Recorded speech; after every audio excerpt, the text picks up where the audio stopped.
Well, let's ask someone who can help explain the party's thinking here. Senator Markwayne Mullin, Republican from Oklahoma, joins us. Thanks so much for coming on the show. Appreciate it. All right, let me start with this notion that Biden has decided not to run, and that means he should resign. It makes no sense to me, but what am I missing? Well, it's politics, right? It's the Democrats saying that Donald Trump is the biggest threat to democracy. And what you're seeing here is that the Republicans are calling them out on their own words. What we're saying is if you don't want to actually think that Trump can win the country and also lead the country, but you think Joe Biden can't win the election, or are you saying that Biden can't win the election because he's incompetent? Which one are you saying? Because if you're saying that he can't win the election, then you're not counting. You're deciding to throw away all the 14 million people that voted for him. If you're saying that he's incompetent and he can no longer run for election, then you should, the Democrats, not the Republicans shouldn't do this. It's his cabinet and his VP. So it'd be the Democrats that invoke the 25th Amendment and put Kamala Harris in there, because keep in mind, they're just saying that Donald Trump's a threat to democracy when actually they're getting away from their own primary system and saying that 14 million people that voted for Joe Biden doesn't matter, and the elite few of the Democrat Party is going to make that decision for him.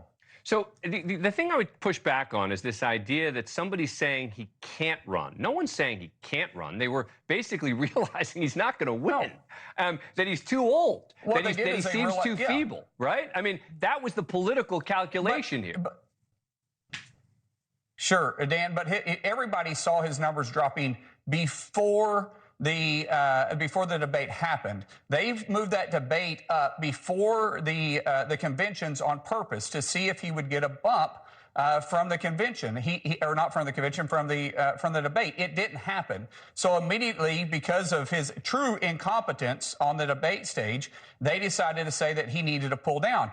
But it's not, they can't go out there and say that he can't win. They can't say that. I mean, even though they are privately, publicly, they can't say that. They can let his performance stand on itself by his incompetence. I think this goes all the way back to when the FBI investigated his classified documents in his house, and they released the report, Dan, saying that his mental capacity isn't in the right place. I mean, why did the FBI release that, and why did the White House allow that to be released, and why did the FBI, who is part of the intelligence community, let our adversaries know that we have an incompetent and a mentally challenged president out there? I think they've been setting this up the whole way, but hey, that's just me. At the end of the day, Dan, for what we're saying is that there has got to be an accountability for the Democrats' decision on this, and they should be held accountable. And I hope the voters hold them accountable in November. Well, that's the thing. If the voters want to hold them accountable, they can hold them accountable. Of course, the issue about the investigation into Biden was done by a special counsel who was a Republican who drew those conclusions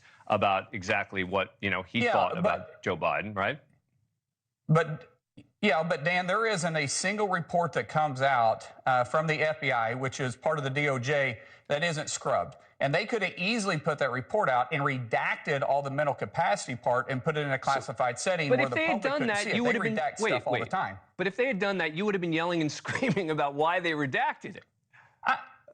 No? I wouldn't have. Now, there's probably people in the Republican Party that would have. I absolutely wouldn't have, because immediately when I read that, which I sat on the Intelligence Committee for a long time, I understand the importance of our adversary not understanding the weaknesses of our leader. And so when I saw that, I thought that was a huge national security issue when they put that out there. So I look at things maybe a little bit different. Let me ask you this.